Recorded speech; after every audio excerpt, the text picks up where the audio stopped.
Time now 8:15. It is the documentary that takes a deep dive into the popular Dateline investigation to catch a predator, the rise and fall of that popular show. This morning we are joined by Emmy and Peabody award-winning director David Osit, who directed this documentary. Good morning. Thanks for being with us. Good morning. Good morning. Thanks for having me. Okay, so I think all of us remember watching this show and how captivating it was, because you would see these guys who, are coming to meet with who they believe are underage kids to do, what. But I guess the aftermath of the show. Explain to us exactly where this documentary picks up and the story that it's telling. Well, my film kind of starts with unpacking the very thing you just described, and also shows how this show was a phenomenon. I think some people remember this, but 20 years ago, everybody was talking about it, which is kind of crazy for a news segment, basically, that only aired about 20 times. And I think we remember it as being on forever, but this aired less than 20 times on Dateline NBC, and we still remember it, and we still talk about it. Not only that, it spawned an entire industry of online vigilantes who do this for a living now on TikTok and Facebook and YouTube, and they're streaming their own sort of sting operations. Not only that, To Catch a Predator was really the godfather of modern day true crime in a lot of ways. It fused journalism and law enforcement together to create this new kind of entertainment. And that's one of the things that the film is preoccupied with, and also talks about where the show went and what it led to.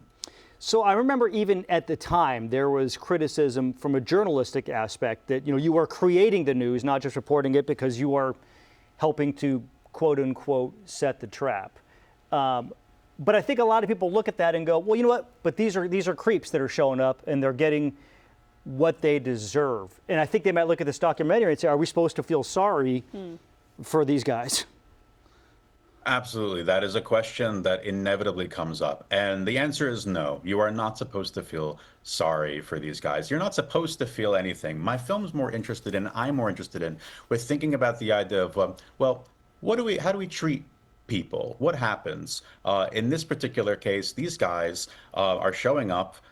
They are going to serve a life sentence because they're caught on this show. And the show's going to be popular forever.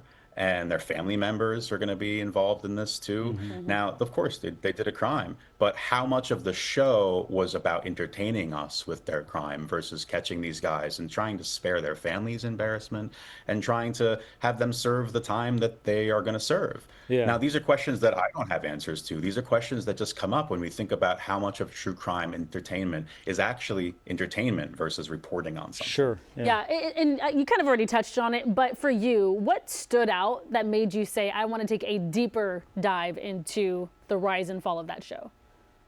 Yeah, for me, it was I watched the show in college and I was transfixed by it. I found it funny and I found it disturbing. And then years went by, I forgot about the show a little bit. But then I saw I found raw footage from the show through some online fandom communities that have been collecting it for 20 years. And you watch this raw footage that had never been aired. And there's something about that raw footage that for me was shocking.